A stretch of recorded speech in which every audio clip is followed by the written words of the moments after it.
Hi viewers, my name's Kara. Someone left a comment on my Shit People Say video asking if I'm a pagan, then why am I bashing my own religion? And that's because the video was me acting out what other people have said about paganism wasn't actually things that I feel. And why the hell do I have a Bible? And I thought that that second part of that question was actually a pretty good question to ask, and I'm going to tell you why. In the video, I showed this Bible when I was quoting that a lot of people will say to me, read the Bible. There is actually a separate reason why I own this particular Bible, but I actually own about 4 or 5 Bibles myself. I own the children's Bible because I was brought up Catholic and they gave me this when I was very young. I got this little orange Bible when I was in church classes at the church where I grew up. It also has this little book inside that says, "Smile, Jesus loves you." I got this when I was 8 years old according to the inscription in the front, and this one when I was 6. And this one, which is in a big case, was my mother's Bible, and she gave it to me when we started doing some Bible study classes at one church that we were attending for a while, and I didn't have a Bible to follow along, so my mom gave me this one, and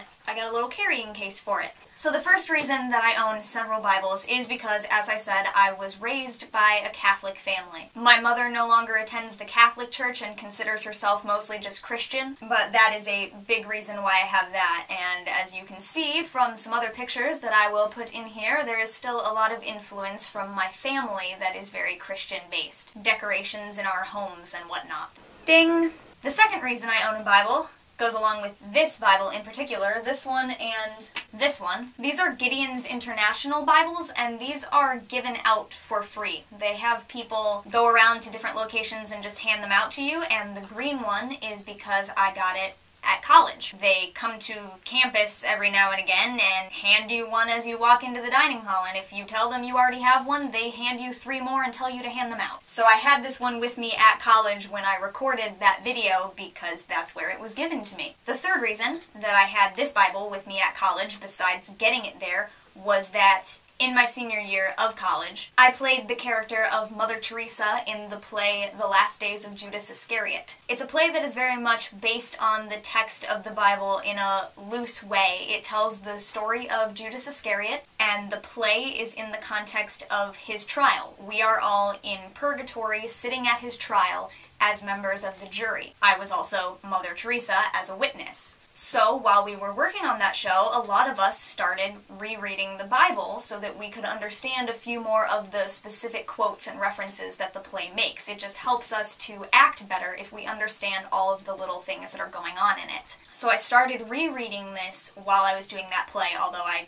didn't get all the way through it during that, of course. The fourth reason I think that I have Bibles is why not? The fourth reason is that I don't understand why I shouldn't have a Bible, even though I am pagan. When I decided to change over from what my family's religion was, I didn't have any stark feeling of wanting to get rid of Bibles. That wasn't really a thing for me. I also own a copy of The Purpose-Driven Life, which we were doing with that Bible study that I got the case Bible for, and I have the journal that goes along with The Purpose-Driven Life, which I actually have some funny things written in there. I was 14 when we did that. I also own a couple books on heresy and authority in the medieval church because I took a history course entitled Bishops, Witches, and Heretics. I also have a Saints reader from that class. It's a book of the lives of all the saints, which I find really interesting. And then even on the non-Christian side, I own a book on fairy Wicca, even though I am not initiated into that tradition and don't know much about it. It's the only book I have on it and I haven't read it yet. I own a book on shamanism.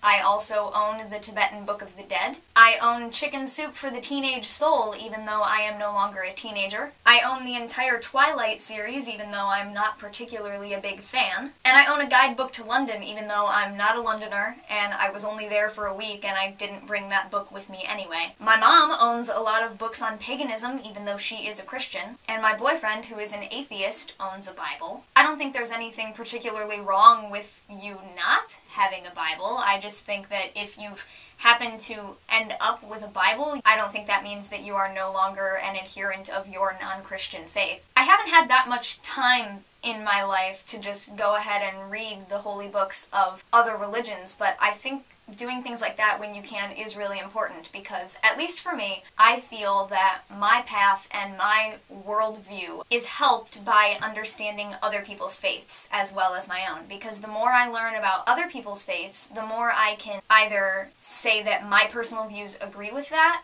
or it also helps me if I can say I don't agree with that, and then if I can begin to understand why. A lot of viewers on YouTube recommend to me, oh, you should look into this faith and you should look into this faith, and I hope to one day be able to look into all those different faiths, at least at a very basic level. But right now that I have graduated college and I have more time to myself, I'm concentrating on my personal path first. As you should know by now, I started attending a Unitarian Universalist church, and I think that is especially great because their Sunday school activities, their RE, religious education classes, teach the children of the congregation about many different faiths as they grow up and teach them to explore all of those different things so that they can feel free to reach out to different areas and find what suits them best. I'm sorry that I didn't have a little bit more structure with that, so I have to find the time on my own, but right now I really do want to concentrate on my own path. But I think that pretty accurately answers why I have a Bible, let alone